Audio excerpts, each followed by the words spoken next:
le diable a prié, il va briser les chaînes. Alléluia. Tu dois croire avec tout ton cœur qu'il va briser cette chaîne et qu'il va la laisser là à l'hôtel. Tu ne vas pas repartir avec. Tu ne vas pas repartir avec. Il va briser cette chaîne au nom de Jésus. Alléluia.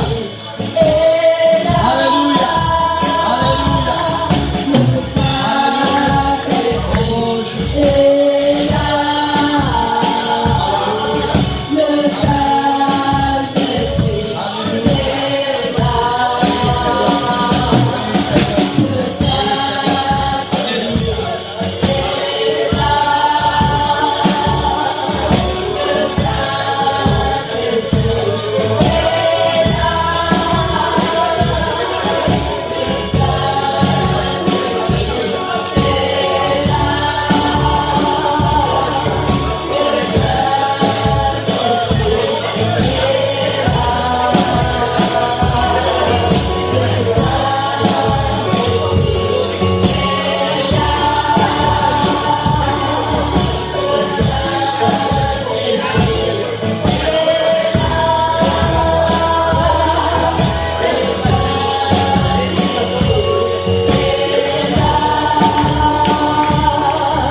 Jésus.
chapitre 18, versets 30 à 39.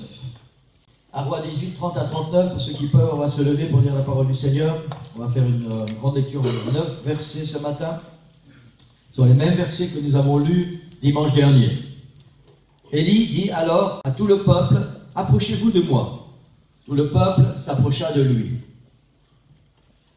Élie rétablit l'autel de l'Éternel qui avait été renversé. Il prit 12 pierres, d'après le nombre des tribus des fils de Jacob, auxquels l'Éternel avait dit, Israël sera ton nom. Et il bâtit avec ces pierres un autel au nom de l'Éternel. Il fit autour de l'autel un fossé de la capacité de 2 mesures de semences. Il arrangea le bois, coupa le taureau par morceaux et le plaça sur le bois. Puis il dit, remplissez d'eau 4 cruches, versez-les sur l'holocauste et sur le bois. Il dit, faites-le une seconde fois. Et ils le firent une seconde fois. Il dit, faites-le une troisième fois. Et ils le firent une troisième fois. L'eau coula autour de l'autel et le remplit aussi d'eau le fossé. Au moment de la présentation de l'offrande, Élie le prophète s'avança et dit, Éternel, Dieu d'Abraham, d'Israël et d'Isaac et d'Israël, que l'on sache aujourd'hui que tu es Dieu en Israël, que je suis ton serviteur et que j'ai fait toutes ces choses par ta parole. Réponds-moi, Éternel, réponds-moi, afin que ce peuple reconnaisse que c'est toi, Éternel, qui es Dieu, et que c'est toi qui ramènes leur cœur. Et le feu de l'Éternel tomba, il consuma l'holocauste, le bois, les pierres et la terre, et il absorba l'eau qui était dans le fossé. Quand tout le peuple vit cela, ils tombèrent sur leur visage et dirent, c'est l'Éternel qui est Dieu, c'est l'Éternel qui est Dieu. Amen, Seigneur, merci pour ta parole, Seigneur. Une parole d'encouragement ce matin, une parole de réconfort, Seigneur, et une parole pour nous fortifier, Seigneur, pour nous fortifier, pour nous aider à aller plus loin avec toi, pour comprendre, Seigneur, la marche avec toi et toutes ces bonnes choses que tu as pour chacun de nous, tous les plaisirs et le bonheur de marcher avec toi, Seigneur, et d'être ton enfant. Travaille nos cœurs ce matin, Seigneur. Travaille cette terre de nos cœurs, qu'elle puisse devenir une bonne terre qui va recevoir ta parole et où ta parole va pouvoir germer, grandir et porter du fruit. Au nom de Jésus, nous prions. Amen. Amen. Alléluia. Gloire au nom du Seigneur. Vous pouvez prendre place. Alléluia. On a vu la semaine dernière, pour ceux qui étaient là. Amen. Est-ce que quelqu'un se souvient? Yes. Pas de sacrifice, pas de feu. Amen. Pas de sacrifice, pas de feu. Alléluia. Il y a une chose que nous devons comprendre, Église. La Bible, notamment dans ces 2 prédications, le dimanche dernier et de ce matin, au travers du serviteur Élie, du prophète Élie, la Bible nous parle de construire un autel. Ensuite, la Bible nous parle, sur cet autel, d'y mettre un sacrifice, une offrande. Ensuite, la Bible nous parle du feu de l'Éternel qui tombe. Et ce matin, nous allons voir ce qui va découler du fait que le feu est tombé. Mais tout ça, c'est pas juste une belle histoire qui s'est passée il y a longtemps. C'est quelque chose qui nous concerne, nous, l'Église d'aujourd'hui.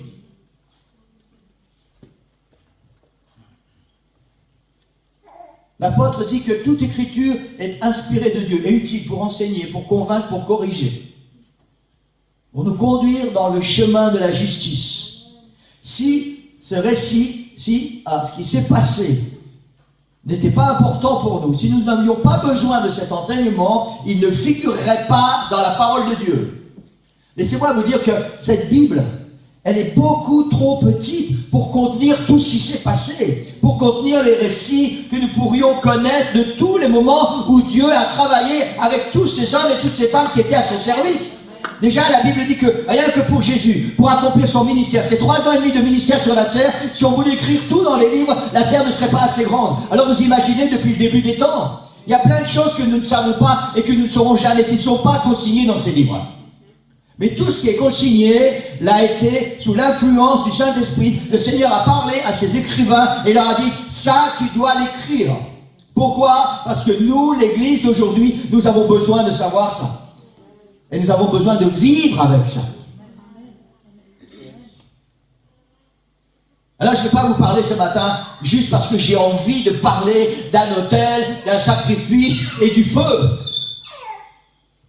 Mais c'est la volonté de Dieu, c'est sa volonté profonde que nous, enfants de Dieu, nous, Église, nous puissions réellement construire un autel au nom de l'Éternel, que sur cet autel, c'est ce que nous avons vu dimanche dernier, que sur cet autel, nous puissions nous déposer, nous en tant que sacrifice, pour que le feu descende dans nos vies.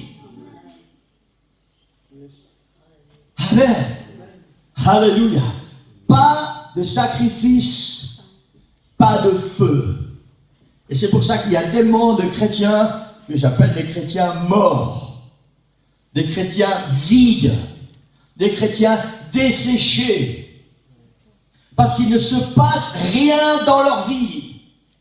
Parce qu'ils ne se sont jamais vraiment offerts en sacrifice au Seigneur. S'offrir en sacrifice au Seigneur, ça veut dire, Seigneur, me voici tel que je suis. Je veux qu'à partir de maintenant, tu deviennes non seulement mon sauveur, mais mon Seigneur. Mon Seigneur, ça veut dire, je veux être ton esclave, ton serviteur. Fais de moi ce que tu veux.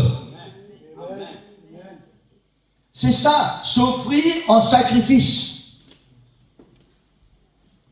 Nous voulons bien un hôtel, on veut bien construire un hôtel, on veut bien faire quelques efforts dans notre vie spirituelle. On veut bien que le feu tombe, que le Seigneur répande plein de bénédictions sur nous. Ah ça, les bénédictions, Emma, si tu es comme moi j'adore les bénédictions. Le Seigneur envoie, je suis toujours tellement content. Merci Seigneur pour les bénédictions. Mais tu sais quoi? S'il n'y a pas de sacrifice, il n'y a pas de feu. Tu ne peux pas t'attendre à ce que le Seigneur envoie les bénédictions, envoie la pluie du ciel, s'il n'y a pas de sacrifice. Amen. Amen. C'est un concept biblique. Amen. Yes. C'est un concept biblique, établi par Dieu lui-même. Alléluia. Alléluia. Pour ceux qui n'ont pas encore mis leur vie sur l'autel, comme un sacrifice, je vous engage à le faire, je vous encourage à le faire. On a trop besoin que le feu du ciel tombe, on a trop besoin que l'Esprit du Seigneur remplisse nos vies par rapport à ce monde qui est pourri et cette oppression qu'il y a sur nous quand nous sortons dehors. On a trop besoin que l'Esprit du Seigneur soit sur nous pour ne pas offrir nos vies en sacrifice. Amen. Et je vais vous dire que c'est un non-sens. C'est une aberration. C'est stupide. En tant que chrétien, de ne pas vouloir nous offrir en sacrifice. C'est ce qui peut nous arriver de mieux. Nous n'allons pas nous retrouver en prison. Hein. Église, écoutez-moi, on ne va pas se retrouver en prison. On ne va pas se retrouver enchaîné. D'une certaine manière, oui, on va se retrouver enchaîné par Jésus-Christ. Amen. Mais tout ce que le Seigneur va faire avec nous, c'est des choses extraordinaires, c'est des choses merveilleuses. On a vu ça pour ceux qui étaient à l'étude biblique tout à l'heure. Contrairement au diable, et lui, il veut nous enchaîner, il veut nous lier, il veut nous rendre malheureux, il veut nous mettre la peur, la tristesse, la désolation dans notre vie. C'est tout ce qu'il veut, rien d'autre. Rien d'autre. Vous savez, je ne pourrai jamais oublier quand ces terroristes sont entrés au Bataclan à Paris et qu'ils ont commencé à mitrailler tous ces gens. Les journalistes eux-mêmes ont dit, ceux qui étaient sur scène et qui étaient en train de chanter, la chanson qu'ils chantaient, c'est « Je danse avec le diable ». Et tout le monde était en délire avec cette chanson « Je danse avec le diable ». Ils ont dansé avec le diable. C'est tellement dommage pour tous ces gens qui sont morts, mais ils étaient occupés à danser avec le diable. Voilà ce que le diable veut faire. Il veut tuer, il veut détruire, il veut dévorer nos vies. Tout ça parce que nous n'avons pas offert nos vies en sacrifice sur l'autel.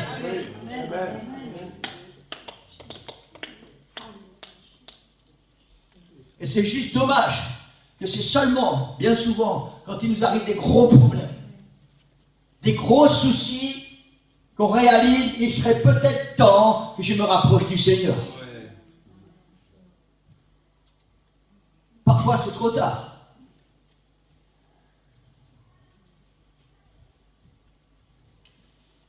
Pas de sacrifice, pas de feu. Amen. Bien, merci Seigneur, j'ai une bonne nouvelle. pour vous ce matin. La prédication ce matin, c'est la suite logique. Dimanche dernier, et le titre de la prédication, c'est celui-ci. Quelque chose se passe quand le feu tombe. Amen. Amen. Quelqu'un dit avec moi. Quelque chose se passe quand le feu tombe. Amen. Amen. De la même manière qu'il se passe quelque chose quand j'appelle le nom de Jésus, quelque chose se passe quand le feu de l'Éternel tombe. Yes. Amen. Alléluia. Laissez l'enthousiasme envahir votre cœur, envahir vos corps, envahir vos mains, envahir vos pieds, envahir votre bouche. Laissez tout ça remplir votre être ce matin et donnez la gloire au Seigneur au fur et à mesure que vous allez comprendre la parole du Seigneur. Amen. Il se passe quelque chose se passe quand le feu de l'Éternel tombe. Amen. Alléluia. Alléluia. Alléluia. Le feu est une des plus belles découvertes de l'homme. Avec le feu, la vie a changé. Pour nos lointains ancêtres, le feu a permis de s'éclairer, de se chauffer, de cuire les aliments, de se protéger des animaux sauvages et plein d'autres choses. Malheureusement aussi, le feu était utilisé pour détruire, parfois et faire du mal. Pendant que j'écrivais ces livres, je pensais à Samson. Il a voulu se venger des Philistins. Alors il a attrapé des renards, je ne sais plus combien, 200, 300. Il a attrapé des renards, il les a mis queue à queue. Il a mis une torche, il a allumé la torche et il a lâché les renards dans les champs de blé des Philistins. Et là, croyez-moi, ce jour-là, le feu a fait d'énormes dégâts. Amen. Alléluia. On va ce matin, nous allons nous concentrer sur le feu de l'Éternel, ce feu qui tombe sur l'autel, et sur cette réalité, quelque chose se passe quand le feu tombe. Tout ce que la Bible nous rapporte, tout ce qui s'est passé avec l'Église apostolique, avec l'Église des apôtres, tout ce qui s'est passé le jour de la Pentecôte, et tous les récits que la Bible nous rapporte, ça n'est pas juste pour être une belle histoire. Il y a quelque chose de puissant dans le fait que le feu de l'Esprit tombe. Le jour de la Pentecôte, la Bible dit, ils ont tous été remplis du Saint-Esprit et des langues semblables à des langues de feu se sont posées sur chacun d'eux. Amen. Quelque chose se passe quand le feu tombe. 3000 âmes. 3000 âmes, le jour de la Pentecôte, se sont convertis. 3000 âmes. Parce que le feu est tombé. Parce que le Seigneur a accompli sa promesse. Il avait promis et cette promesse, elle s'est réalisée. Alléluia. Alléluia. La première conséquence, par rapport au texte qu'on a lu sur Élie, la première conséquence directe, après que le feu soit tombé sur l'autel, sur le sacrifice, et le retour du cœur des Israélites vers l'Éternel. C'est la première conséquence. Le retour du cœur du peuple vers leur Dieu. Amen. Après 3 ans et demi de sécheresse, et croyez-moi, c'était vraiment la sécheresse. Il n'y avait plus d'eau nulle part. Après 3 ans et demi, Élie est de retour et il fait rassembler tout le peuple. Le peuple sous l'influence du roi d'Israël, le roi Akab. Le roi d'Israël qui était censé être un roi qui devait conduire le peuple de Dieu dans la bonne voie.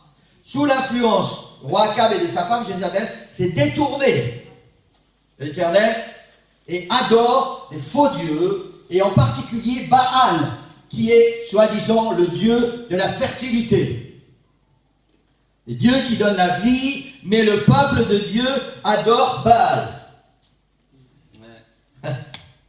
Les Hébreux savaient pertinemment que Baal était une idole, un faux dieu qui en réalité ne pouvait rien pour eux. Ils savaient très bien ça.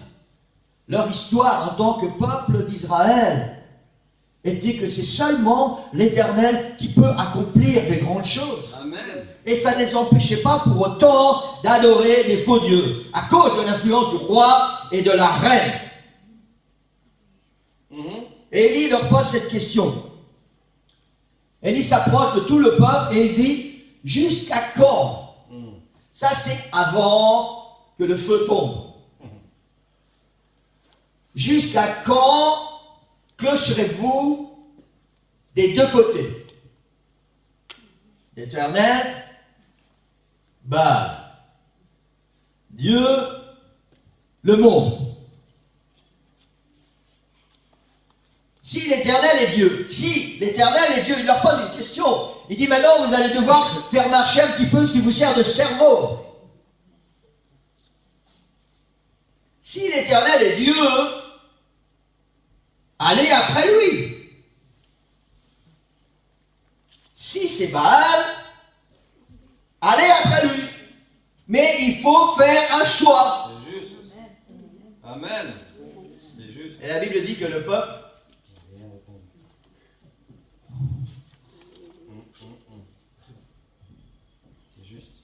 et il a mis son doigt sur un point sensible. Si c'est l'Éternel qui est Dieu, alors tu sers l'Éternel. Tu aimeras le Seigneur ton Dieu de tout ton cœur, de toute ton âme, de toute ta pensée, de toute ta force. Si c'est Baal, alors sers Baal. Il pose la question, jusqu'à quand? Jusqu'à quand? Vous ne savez pas qui vous servez. Quand tu as besoin, tu sers l'Éternel. Quand tu n'as plus besoin, tu sers le monde. C'est une question existentielle, l'Église. Et cette même question se pose à nous, Église, aujourd'hui. Jusqu'à quand allons-nous continuer à clocher, c'est ce que Élie dit, à clocher des deux côtés? Est-ce qu'un jour, il va y avoir un fondement, une assurance dans nos cœurs, où c'est Dieu, où c'est les Baal, où nous allons servir l'Éternel avec tout notre être, tout notre cœur, toute notre âme, toute notre force, où nous allons continuer à servir le monde. Mais nous ne pouvons pas servir Dieu tantôt et le monde tantôt. C'est la vérité. Amen. Parce qu'il y a quelque chose qui doit se passer après. Yes.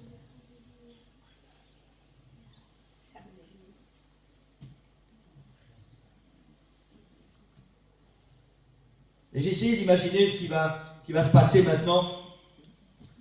Élie dit aux faux prophètes, à tous les faux prophètes, c'était 400. Il dit à tous les faux prophètes, plus 300 de 750, je pense, en tout. Et il leur dit, ok, vous êtes les plus nombreux, moi je suis seul. Donc, je ne vais pas trop la ramener. Vous êtes nombreux, construisez votre autel, choisissez votre taureau et implorez votre Baal. Et moi je vais construire un autel au nom de l'Éternel. Je vais mettre mon sacrifice dessus et je vais implorer l'Éternel. Et le Dieu qui enverra le feu, c'est lui qui est Dieu. C'est lui qui est Dieu. Amen. Il n'a pas dit ça sera un Dieu. Il a dit c'est lui qui est Dieu. Un seul Dieu. Yes.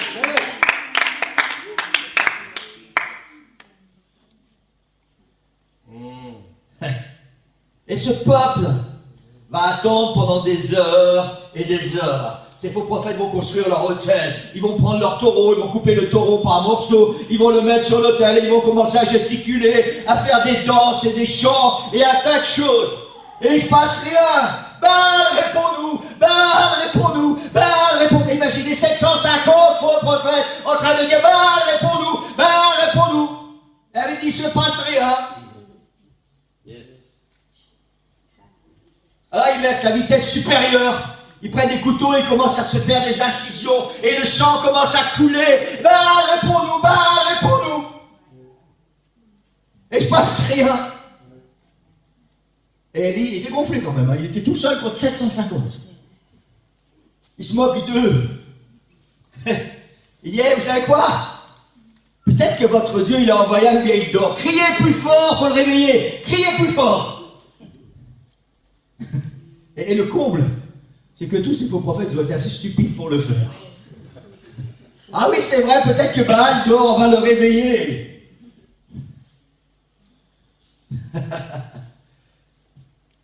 Alléluia.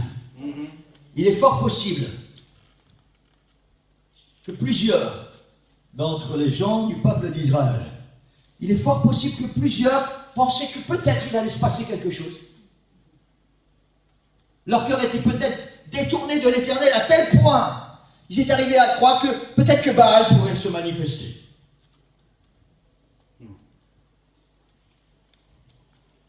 Et ils attendaient.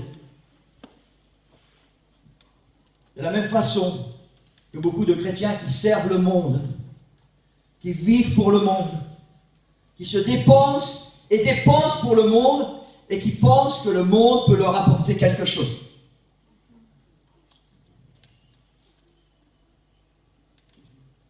Qui sont à genoux devant le diable, en train d'implorer de recevoir quelque chose.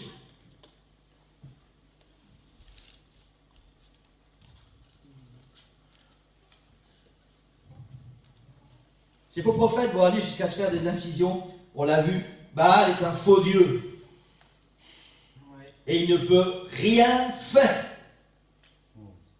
Tout comme le monde ne peut rien t'apporter. C'est la vérité. C'est la vérité.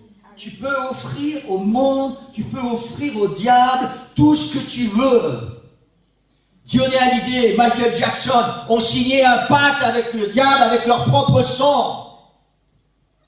Le diable leur a donné la gloire, la richesse pour un peu de temps. Et nous connaissons la fin de l'histoire.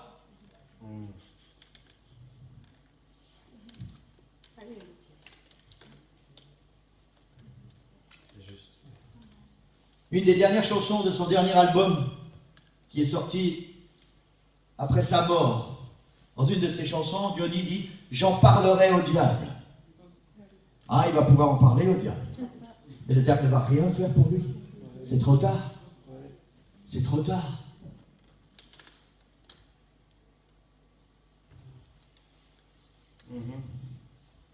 Tu peux faire autant d'efforts que tu veux. Tu peux sacrifier au monde tout ce que tu possèdes. Il ne peut rien faire pour toi. Tu vas dépenser toute ton énergie, tout ton argent, tu vas détruire ta santé pour rien. Le monde n'a rien à t'apporter. Élie prend les choses en main. Ah, on arrive. Élie prend les choses en main. Il fait cette prière, on a lu cette prière tout à l'heure.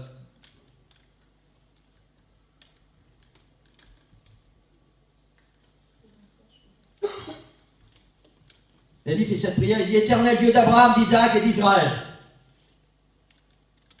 que l'on sache aujourd'hui que tu es Dieu en Israël. Réponds-moi, Éternel, réponds-moi, afin que ce peuple reconnaisse que c'est toi, Éternel, qui es Dieu, et que c'est toi qui ramènes leur cœur. » Et la réponse est immédiate. La Bible dit, et le feu de l'Éternel tomba. Amen. Et on entre encore une fois directement dans le vif du sujet. Quelque chose se passe quand le feu tombe. Amen. La première conséquence, quand tout le peuple vit cela, la Bible dit, ils tombèrent sur leur visage et dire, c'est l'Éternel qui est Dieu, c'est l'Éternel qui est Dieu. La première conséquence, c'est un esprit de repentance qui vient saisir le peuple d'Israël et il confesse que c'est l'Éternel qui est Dieu et seulement lui. Un esprit de repentance. Il se passe quelque chose quand le feu tombe. Ah, il y a un esprit de repentance qui est tombé sur ce peuple. Ils se sont mis à genoux, ils ont mis leur face contre terre et ils se sont repentis. Et ils ont dit, Seigneur Éternel, c'est toi qui es Dieu. Amen. Quand le feu de l'Éternel a tombé sur ton sacrifice, sur ton autel, il va produire en toi un réel esprit de repentance. Je parle à l'église. Il s'agit ici du peuple d'Israël. Il ne s'agit pas des gens du monde. Et ce matin, le Seigneur parle à l'église. quand le feu de l'Esprit va tomber sur ton sacrifice, sur ton autel, il va produire en toi un réel esprit de repentance et de retour au Seigneur. Amen. Et tu vas enfin, après avoir demandé pardon au Seigneur pour ton incrédulité, tu vas enfin reconnaître que c'est lui et seulement lui qui est Dieu et digne d'être servi. Et pour cela, il faut qu'il y ait un sacrifice sur ton autel pour que le feu tombe et que cet esprit de repentance envahisse ton cœur. Amen. Quelque chose se passe quand le feu tombe. Amen. Deuxième conséquence. Directement après que le feu de l'Éternel soit tombé, la deuxième conséquence est que les faux prophètes vont être réduits au silence et exterminés. La deuxième conséquence est que la puissance de l'ennemi va être détruite. Il se passe quelque chose quand le feu de l'Éternel tombe sur ton sacrifice. La puissance de l'ennemi sur ta vie va être réduite à néant, détruite. Encore faut-il que tu mettes ton sacrifice sur ton autel pour que le feu puisse y tomber. Wow. Hallelujah. Hallelujah. Hallelujah. Quand le feu de l'Esprit va tomber sur toi, il va réduire au silence et détruire l'influence du monde et du diable sur ta vie. Quelque chose va se passer dans ton cœur et changer tes sentiments, tes désirs, tes passions, tes projets, tes engagements. Quelque chose se passe quand le feu de l'Éternel tombe. Waouh! Alléluia! Est-ce qu'on peut acclamer le Seigneur? Alléluia! Alléluia! Alléluia! Troisième conséquence. Il se passe quelque chose quand le feu tombe, Église. Troisième conséquence. La pluie tant attendue depuis 3 ans et demi va enfin à nouveau tomber du ciel. La vie va être là à nouveau. Amen. Woo! Alléluia. Alléluia. Élie envoie son serviteur. Élie se met à genoux, met sa tête entre ses genoux et il prie. Il dit, bon, maintenant Seigneur, il y a le 3e accomplissement. Maintenant, la pluie doit tomber. Et il envoie son serviteur au bord de la montagne. Il dit, regarde le ciel, regarde si tu vois quelque chose. Le serviteur revient, il dit, rien, je vois rien. Retourne. Le serviteur revient, il dit, je vois rien. Et il le renvoie 7 fois comme ça. Et la 7e fois, le serviteur dit, oh, je vois mais un tout petit nuage gros comme la paume d'une main, tout au bout, tout au bout. Et il dit, allez vite, on se lève, va prévenir le roi, la pluie va tomber. Et la Bible dit qu'en très peu d'instants, le ciel s'est obscurci, les nuages se sont amoncelés et la pluie a commencé à tomber. Troisième conséquence, que le fait que le feu est tombé sur l'autel. Alors je ne sais pas si dans ton cœur, c'est le désert. Je ne sais pas si ton cœur est sec, si tu as besoin de la pluie. Mais la troisième conséquence du fait que le feu de l'Esprit est tombé sur l'autel, sur le sacrifice, et que la pluie du ciel est tombée à nouveau et a produit la vie.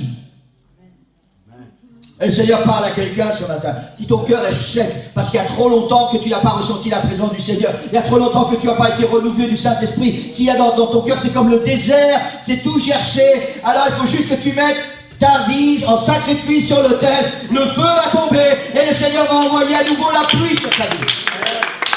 Amen. Quelqu'un dit Amen, quelqu'un dit gloire au Seigneur, quelqu'un se dit debout ce matin. Alléluia.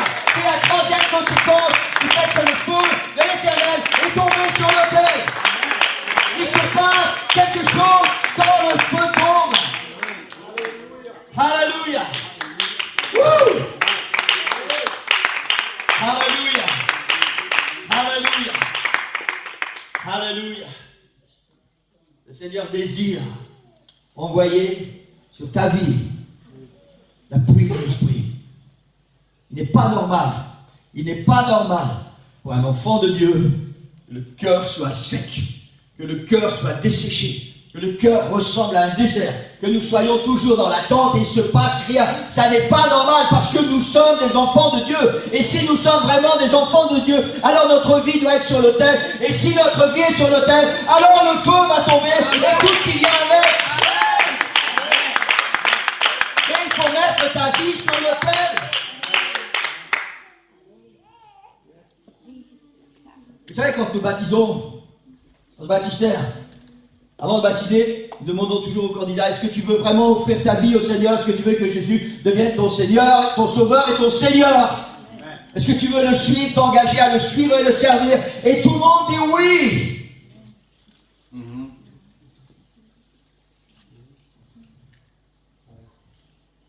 Mais est-ce qu'on le fait réellement? Est-ce que réellement nous laissons le Seigneur conduire et diriger notre vie et être le Seigneur et le maître de nos vies? Est-ce que vraiment nous mettons notre vie sur l'autel et disons Seigneur, fais de moi ce que tu veux?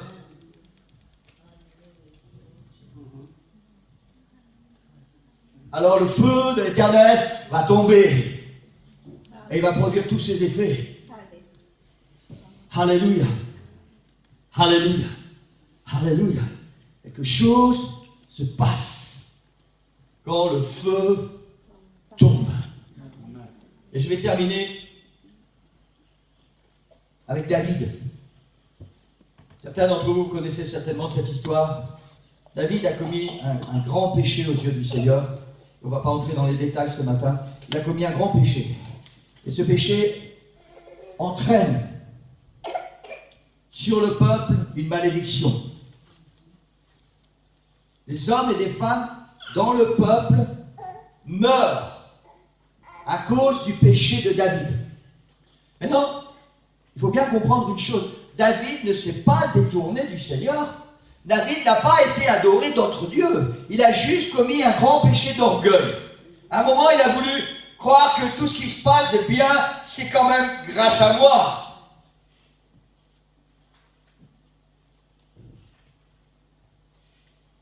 Et le Seigneur a envoyé un ange qui a commencé à faire des dégâts parmi le peuple à cause du péché de David. Et le Seigneur est apparu à David. Vous pouvez lire ça dans 1 Chronique 21, vous pouvez lire ça chez vous. Et quand le Seigneur apparaît, David bâtit là un autel à l'Éternel. Il offrit des holocaustes et des sacrifices d'action de grâce.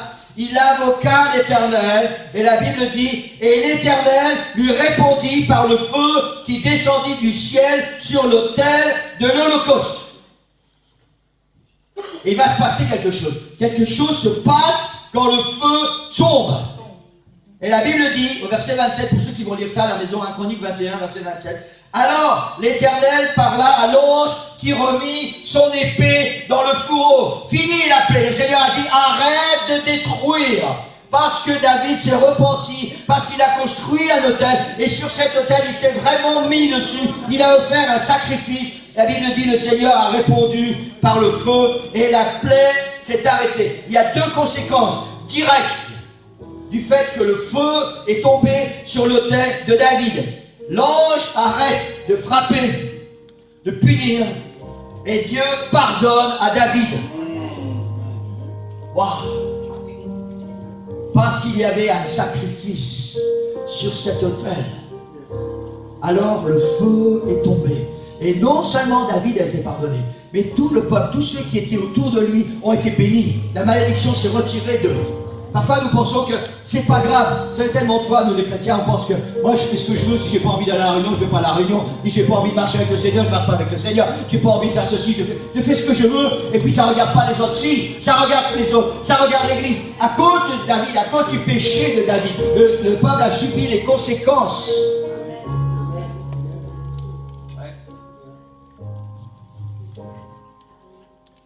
David s'est repenti. David a mis un sacrifice sur l'autel. Et l'Éternel a envoyé le feu. Amen. L'ange arrête de frapper. Et David est pardonné. Quelque chose se passe quand le feu tombe. Quelque chose se passe quand le feu tombe. Église, quelque chose se passe quand le feu tombe. Amen. Amen. Quand le feu tombe sur ta vie, ceux qui t'entourent sont bénis et tes péchés sont pardonnés.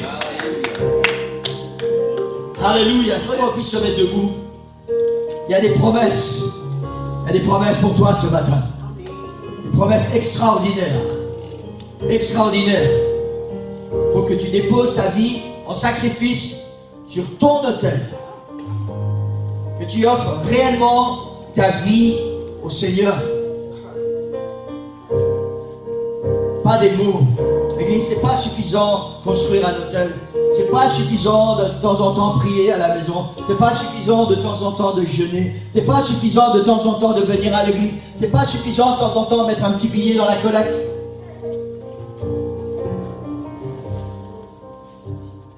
La Bible dit: tu aimeras le Seigneur ton Dieu de tout ton cœur, de toute ton âme, de toute ta pensée, de toute ta force. Le Seigneur réclame sur ton autel un sacrifice. Ta vie. Ta vie. Parce qu'il y a des bénédictions qui vont découler. C'est juste à cause de ça. Parce qu'il y a des bénédictions qui vont découler. Sinon, il va se produire avec toi comme il s'est produit pour l'autel de Baal. Il ne va rien se passer. Et au final, ils ont tous été détruits. Tous. Aucun d'eux n'a échappé. Ils ont tous été détruits. Mais pour nous, enfants de Dieu, sur notre autel, sur l'autel que nous construisons, si nous déposons notre vie, Seigneur, me voici en sacrifice. Alors il y a toutes ces bénédictions et encore tellement d'autres. Tellement d'autres, on ne peut pas voir toutes les bénédictions que la Bible nous enseigne sur une prédication. Encore tellement d'autres bienfaits que le Seigneur a mis en réserve pour nous. Juste, si nous nous mettons, nous, sur l'autel. Me voici, Seigneur. Me voici pour te servir. Josué, avant d'entrer dans le pays promis, il a dit à tout ce peuple d'Israël: choisissez qui vous voulez servir, mais moi et ma maison. Mais moi et ma maison, nous servirons l'Éternel. Choisissez qui vous voulez suivre. Ou l'Éternel, si c'est l'Éternel qui est Dieu, ou Baal, si tu penses que c'est le monde qui a l'influence. Choisissez qui vous voulez servir. Mais moi et ma maison, nous servirons l'Éternel. Alléluia. Et le Seigneur nous pose la même question ce matin. Et le Seigneur parle à ton cœur. Je voudrais qu'on puisse tous fermer les yeux et vraiment vous concentrer. Vous savez, il y a une réalité. Pour toucher le Seigneur, pour sentir la présence du Seigneur, vous n'avez pas besoin de vous imaginer des milliards de kilomètres. Le Seigneur assis tout là-bas sur son trône, et tellement loin qu'il doit allonger son bras tellement longtemps pour venir nous toucher. La présence du Seigneur, le Seigneur est assis sur son trône, mais sa présence remplit l'univers. Amen. Et elle est palpable là, près de toi ce matin. Elle est là, le Seigneur est là, juste à côté de toi. Amen. Si tu tends ta main, tu peux toucher le Seigneur. Amen. Il est là, il est avec son oreille et il écoute ta prière.